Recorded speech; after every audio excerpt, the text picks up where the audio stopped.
He's an icon to be certain. That is a portrait of Don Cherry. Alex Park, who's with me here at the Central Library, here at Calgary, one of the Calgary Public Libraries. You had a hand in all of this, yes? This 50 at 150? Yeah, Paul Burney and I, my co-creator, have been working on this project for about 2 years now, actually.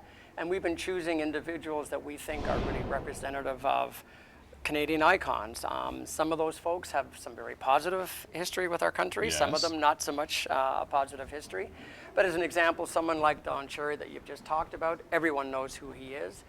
But you know, the other thing that we want to do too is that there are some very famous Canadians that perhaps people don't really know are Canadian. So Well, before we get into those Canadians, the 50 at 150, this project, explain the project first of all, because we, Canadians, are celebrating our 150th birthday in 2017. that's right.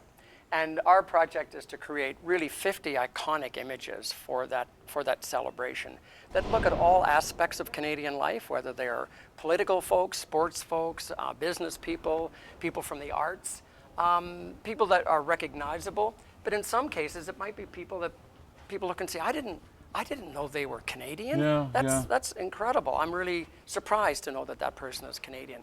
So we have a number of those people in the exhibit as well that we're creating, and I think a perfect example of that is Jay Silverheels. This is the original Tonto. Well, Jay Silverheels is Canadian. He was Yes. born in Ontario. Actually was one of the greatest lacrosse players this country has ever produced and is in the Lacrosse Hall of Fame. But a very famous actor, and he had such a unique role on television, particularly as a First Nations actor.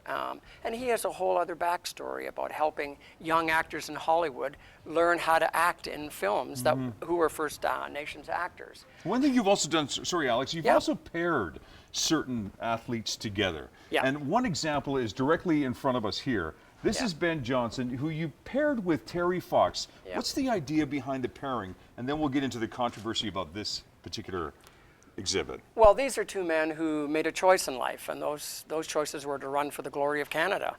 But they ended up with very, very different results and very different outcomes. Right. Ben Johnson, of course, was completely focused on one thing and one thing only, and that was beating Carl Lewis and winning an Olympic gold medal. Which he did. Which he did. He was prepared to do anything in order to do that, but with some very sad results. I remember very vividly where I was when Ben Johnson won the gold medal, and I was so proud and I was so happy, and 2 days later I was heartbroken, as I think many Canadians were. Brilliant works. You can find them at a number of Calgary libraries. Just go to @Calgary Library, www.calgarylibrary.ca to find out where these are. Thanks, Alex. It's been a pleasure. It's a pleasure. Thank you so much. Here's what else is coming up on Go. Yeah, I can't wait to dig into this book.